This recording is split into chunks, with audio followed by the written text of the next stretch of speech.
Bueno, muy buenos días. Muchísimas gracias al Colegio de Cirujanos por esta invitación, al comité organizador y a todos ustedes por estar aquí. Y la idea de los próximos minutos es que conversemos un poquito acerca de la importancia de la aplicación de guías y protocolos en la atención de nuestros pacientes para un mejor resultado nutricional. Estos son mis conflictos de interés y quiero empezar haciéndonos la pregunta: ¿cómo tomamos las decisiones para el manejo de nuestros pacientes en la práctica médica? Y realmente hay un conjunto de cosas, obviamente el juicio clínico, la mejor evidencia científica que tengamos disponible, las preferencias y valores que tienen los pacientes, y todo eso concluye en lo que es la medicina basada en evidencia. Y ahí nos hacemos la pregunta: ¿realmente existe evidencia de que la malnutrición es una problemática en el paciente quirúrgico? Yo creo que sí, que eso está ampliamente demostrado.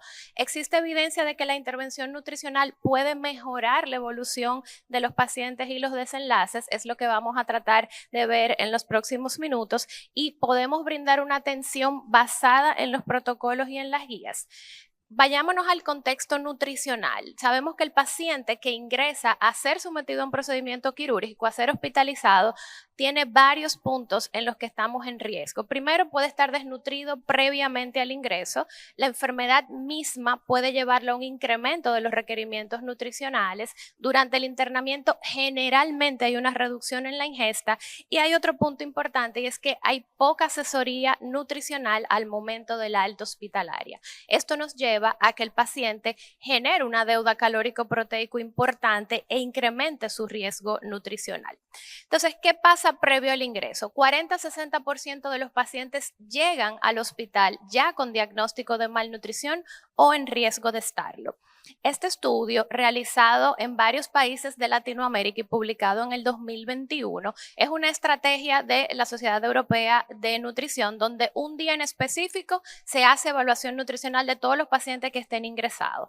Más de 14,000 pacientes, los resultados de 17 años, más de 500 hospitales y 10 países. Prevalencia de desnutrición, básicamente 40%. 2 de cada 5 pacientes en riesgo. Y cuando vemos los diferentes servicios, pues 35% de los pacientes quirúrgicos tenían desnutrición. Y si vemos los pacientes con enfermedades gastrointestinales, que son de los que más frecuentemente van a cirugía, pues fíjense acá, un 65%.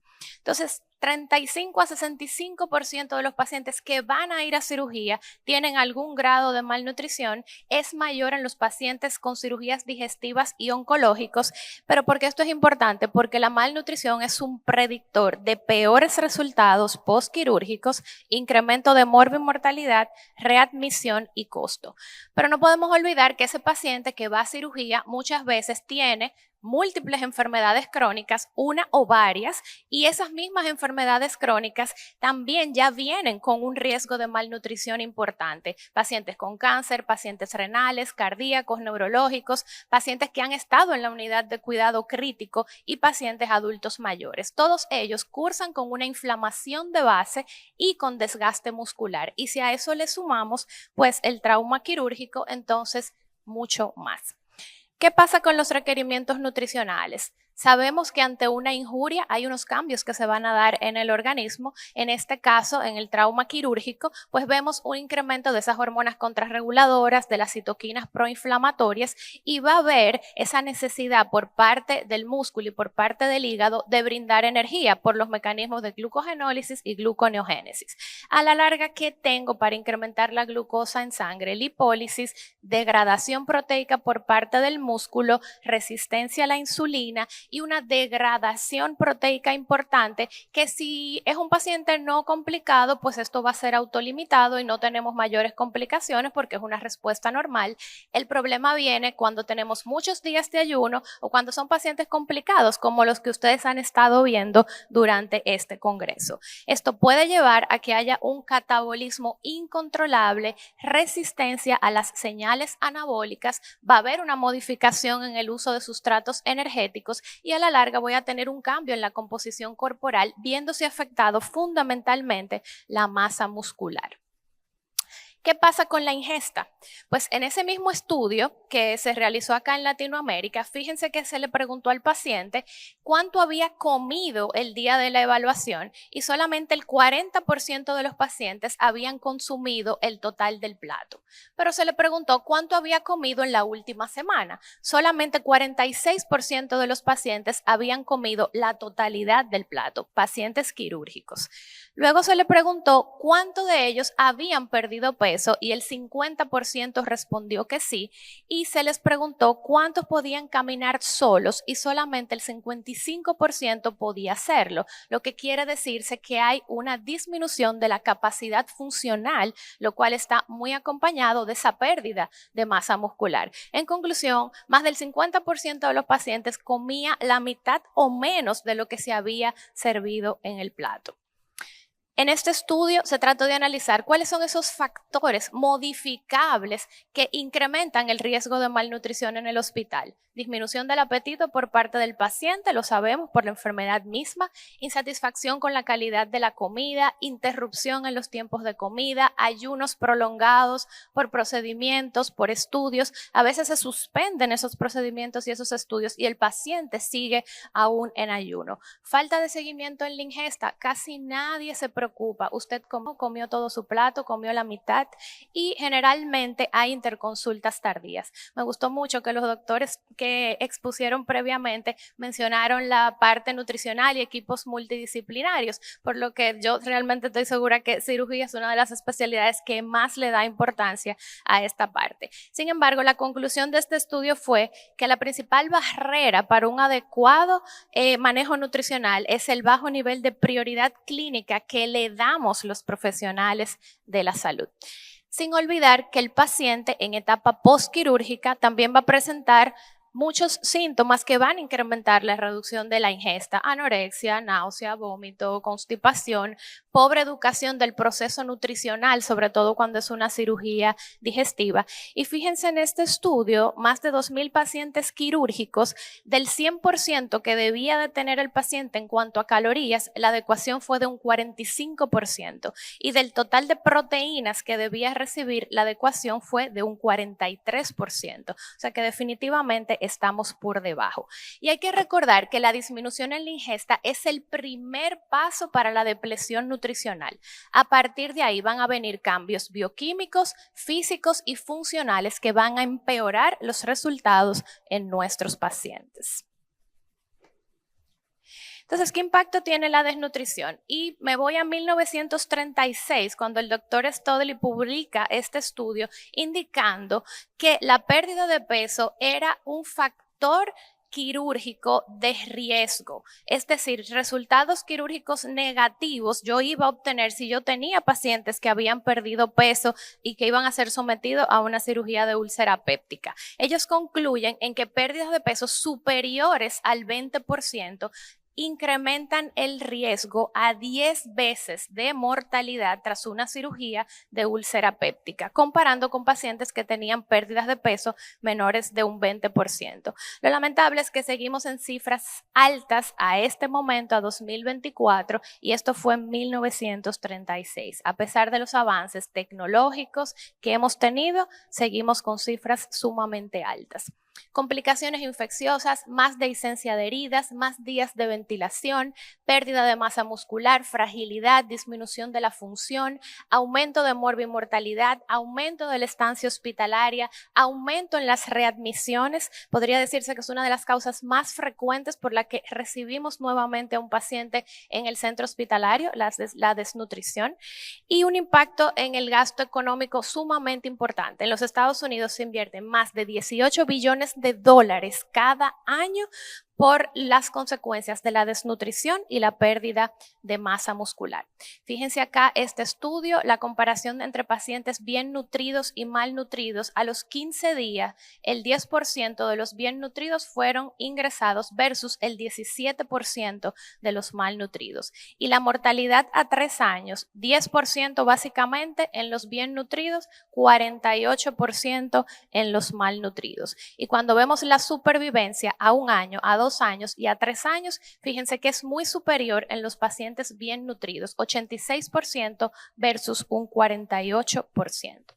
Entonces, definitivamente, ante esta realidad, las guías de práctica clínica nos ayudan a estandarizar la terapia nutricional y a tomar decisiones basadas en la evidencia. ¿Y qué nos dicen las guías? Número 1, todo paciente que vaya a cirugía electiva debería recibir un tamizaje nutricional. Existen múltiples herramientas de tamizaje nutricional, son pequeñas preguntas, 3 preguntas casi siempre, que nos permiten determinar si el paciente está en riesgo o no y por lo tanto si se beneficiaría. Pero hay uno muy simple, con paso 1, paciente tiene índice de masa corporal menos de 18,5. Paciente ha perdido más de 10% de su peso corporal en últimos 6 meses. Paciente está comiendo menos del 50% en la última semana. Si hay un sí a cualquiera de esas preguntas, acompañado o no de una albúmina menor de 3, yo debo referir a este paciente a una evaluación nutricional. Nosotros trabajamos estableciendo el diagnóstico nutricional y actualmente utilizamos unos criterios llamados criterios GLIM, que es un consenso de diversas sociedades de nutrición. Y esos criterios toman en cuenta criterios fenotípicos y criterios etiológicos. En los fenotípicos tengo pérdida de peso, índice de masa corporal bajo y baja masa muscular. En factores etiológicos tengo una disminución en la ingesta o en la asimilación y enfermedades inflamatorias. Quiero destacar que con un criterio fenotípico y uno etiológico yo hago el diagnóstico de que el paciente está en desnutrición. Sin embargo, fíjense acá, hay un elemento importante. Disminución de masa muscular. Ese elemento antes no se tomaba mucho en cuenta. Sin embargo, es importante saber que el índice de masa corporal no es un buen indicador ni de la cantidad de músculo que tiene un paciente, ni de la calidad de esa masa muscular. Entonces, nosotros podemos establecer a través de un dinamómetro, midiendo la fuerza, donde existen unos puntos de corte, qué tanta masa muscular tiene mi paciente. También puedo hacer la prueba de la silla, donde se para y se sienta 5 veces, o puedo utilizar métodos más sofisticados, bioimpedancia, para conocer la composición corporal, una sonografía del cuádriceps para saber, y tomografía. Ustedes casi siempre tienen una tomografía en la mano. A nivel de L3 yo puedo ver la densidad del psoas y yo puedo saber si el paciente tiene menos masa muscular de la que realmente el paciente debería tener. ¿Y por qué eso es importante? Porque la pérdida de masa muscular y la infiltración de grasa en el músculo son predictores independientes de mal pronóstico postquirúrgico, especialmente en cirugías digestivas y en pacientes oncológicos. ¿Qué evidencia yo tengo? Aumento de la mortalidad y complicaciones, aumento en la readmisión a los 30 días, reducción en la supervivencia. Y pacientes con gastrectomía que hayan tenido pérdidas de aproximadamente un 10% de su masa muscular tienen mayor morbimortalidad, reducción en la fuerza, reducción en la calidad de vida y una reducción en la función al mes y a los 3 meses postoperatorios. Fíjense acá este estudio, pacientes con obesidad sarcopénica. En los obesos nos pasa muy desapercibida esa pérdida de masa muscular porque está enmascarada por el exceso de peso. Entonces, fíjense acá, se comparó resultados en pacientes quirúrgicos que tenían obesidad sarcopénica versus obesidad visceral, que es lo que realmente generalmente asociamos a peores complicaciones. Fíjense que el obeso sarcopénico tuvo más complicaciones de herida, tuvo más admisión a UCI y tuvo mayor tiempo de estancia en UCI post cirugía. Entonces, ¿en quién voy a dar terapia nutricional de manera preoperatoria? En todo paciente que se encuentre en diagnóstico de malnutrición o en riesgo nutricional elevado, en pacientes en los que yo prevea o vengan de 5 días sin tener ningún tipo de alimentación, pacientes que vayan a durar o hayan durado más de 7 días consumiendo menos del 50% de sus requerimientos, y en el caso del cáncer colorectal, si hay riesgo metabólico elevado, el paciente se beneficia de 7 a 10 días de terapia nutricional preoperatoria. Y la prehabilitación, las guías nos recomiendan introducir este programa de prehabilitación en el paciente. Es un programa que nos va a ayudar a mejorar la capacidad funcional en 3 esferas: físico, nutricional y psicológico, con la finalidad de tener mejores resultados, de reducir la ansiedad, el estrés, la frustración de los pacientes, tomándola de 4 a 6 semanas. Fíjense estos metaanálisis realizados donde los pacientes adultos mayores, adultos no mayores que fueron a cirugía abdominal o cirugía por cáncer y participaron en programas de prehabilitación, ¿qué beneficios tuvieron? Reducción en las complicaciones postoperatorias, reducción en las complicaciones pulmonares y reducción en la estancia hospitalaria. Y hay autores que recomiendan combinar la prehabilitación con el protocolo ERAS porque definitivamente puede llevar a unos mejores resultados. Esos resultados quirúrgicos, dentro de los factores que van a incidir en ellos, es la reserva fisiológica que tenga el paciente y su función y la respuesta al estrés. La prehabilitación mejora las reservas fisiológicas y la función del paciente, y la aplicación del protocolo ERAS minimiza la respuesta al estrés. Por lo tanto, tenemos mejores resultados. Entonces, en los pacientes de alto riesgo, ¿qué voy a hacer? Definitivamente, todo paciente con riesgo nutricional elevado se beneficia de retrasar el procedimiento quirúrgico si es una cirugía electiva y administrar terapia nutricional de 7 a 14 días. ¿Qué voy a darle a ese paciente? Alimentación oral, que si no cubre sus requerimientos nutricionales, debe acompañarse de un suplemento oral, y si el paciente por algún motivo no puede comer, vamos a utilizar nutrición enteral. ¿En quiénes voy a utilizar nutrición parenteral preoperatoria? En aquel paciente con desnutrición severa que no puede cubrir sus requerimientos nutricionales con nutrición enteral, y el paciente se va a beneficiar con 7 a 14 días. Paciente con malnutrición que va a cirugía oncológica, que va a una cirugía digestiva mayor, y pacientes que especialmente tienen sarcopenia se benefician de 5 a 7 días de inmunonutrición. Ha demostrado reducción de complicaciones, de infecciones y de estancia hospitalaria. Importante, evitar ayuno prolongado. Tenemos evidencia y las guías lo establecen: sólidos hasta 6 horas previo a la anestesia, líquidos claros hasta 2 horas preanestesia. No existe mayor riesgo de aspiración.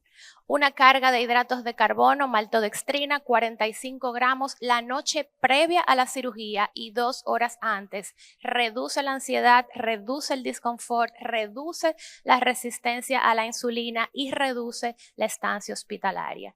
Y empezar temprano, líquidos claros postquirúrgicos de manera temprana, y adaptar la alimentación oral a la tolerancia que tenga el paciente. No tenemos que hacer ese paso de líquidos claros, líquidos completos, dieta suave. Realmente podemos ir según la tolerancia que tenga el paciente inmediatamente a una alimentación más blanda. La alimentación oral y la alimentación enteral temprana es segura, optimiza los resultados postoperatorios, reduce las complicaciones, la estancia y la mortalidad, y ha demostrado que no se asocia a rupturas anastomóticas. En los pacientes postoperatorios, ¿a quienes le voy a dar nutrición enteral? Aquellos que no pueden utilizar la vía oral, que no van a cubrir más del 50% en los próximos 7 días, pacientes que vayan a cirugía mayor oncológica, a cirugía de cabeza y cuello, pacientes con trauma y pacientes que ya vengan con diagnóstico de malnutrición previamente. Iniciar en las primeras 24 horas ha mostrado mejorar los resultados en una infusión baja de 10 a 20 mililitros hora según la tolerancia. Pacientes malnutridos y que vayan a cirugía gastrointestinal o cirugía pancreática y que sean candidatos de nutrición enteral, debemos considerar la colocación de una sonda nasoyeyunal, y solamente voy a utilizar un PEC si el paciente va a permanecer por más de 4 semanas con la nutrición enteral. ¿A quiénes le voy a agregar nutrición parenteral? Y puedo usar nutrición parenteral suplementaria. Aquellos pacientes que me toleran la enteral, pero que no pueden cubrir más del 50% de sus requerimientos, hay beneficio de yo agregarle, y lo vamos a ver en un momentito. ¿En quiénes voy a considerar nutrición parenteral de inmediata? Bueno, pacientes con obstrucción intestinal, con ilio, con shock, con isquemia intestinal, con fístula de alto gasto y con hemorragia digestiva severa. Fíjense este estudio estudio que comparó inicio de nutrición parenteral suplementaria de manera temprana o de manera tardía en pacientes quirúrgicos y que se concluye que la nutrición parenteral suplementaria de forma temprana se asoció a menos complicaciones nosocomiales y aparentemente es una estrategia adecuada para pacientes que tienen un alto riesgo nutricional y que tienen una pobre tolerancia a la nutrición enteral. No olvidar la fase de recuperación. El paciente postquirúrgico en fase de recuperación presenta muchas dificultades para llegar a las metas nutricionales, pérdida del apetito, alteración en los horarios, a veces tenemos pacientes con disfagia, una alteración y un retraso en el vaciamiento gástrico. Entonces es importante tomar en cuenta estos aspectos para yo poder priorizar la terapia nutricional óptima. Y mis pacientes que tienen disfagia deben recibir una evaluación y deben de tener una alimentación adaptada en textura. ¿Es una inversión o un gasto la nutrición? Pues realmente, fíjense este estudio, más de 2,000 pacientes, los que fueron randomizados a terapia nutricional individual versus la dieta estándar que da el hospital, tuvo una reducción de más de 200 euros por paciente, reducción en las complicaciones, reducción en la estancia y una mayor supervivencia. Este otro estudio, nutrición parenteral de forma temprana, ahorros de más de $3,000 en costos de salud. Este otro estudio, nutrición en cualquiera de sus formas, enteral, parenteral o suplementada de manera temprana y oportuna, ahorros de más de $1,300.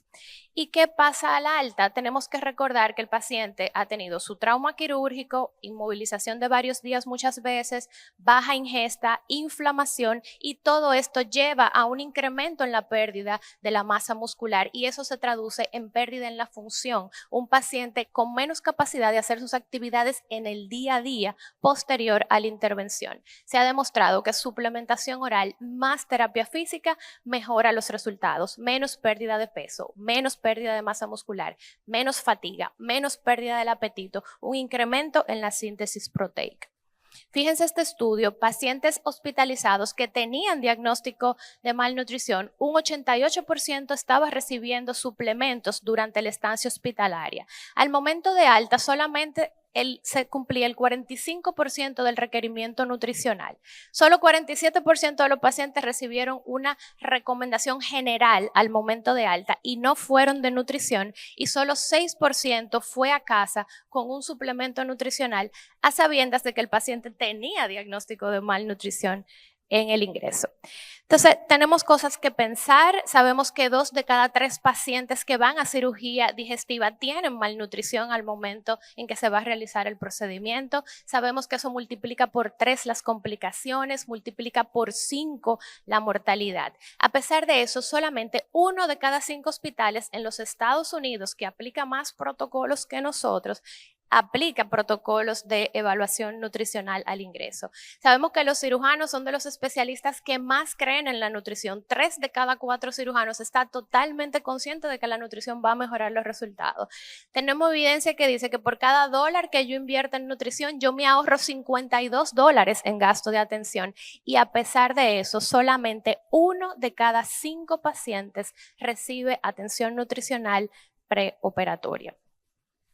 Entonces, actualmente no tenemos de rutina en muchos centros, todavía tenemos esa carencia de evaluaciones nutricionales prequirúrgicas, postoperatorias, no tenemos los protocolos de tamizaje nutricional implementados en todos los centros, no todos los pacientes reciben suplementación o terapia nutricional a pesar de necesitarlo, no todos los pacientes reciben recomendaciones a la alta hospitalaria. Yo creo que es una oportunidad en que empecemos a trabajar para implementar protocolos de tamizaje nutricional, de referimiento a nutrición en los casos necesarios, de agregar una suplementación oral cuando el paciente lo necesite y no olvidarnos de que en casa el paciente continúa el proceso de recuperación y ahí más que nunca necesitamos nutrición y terapia física.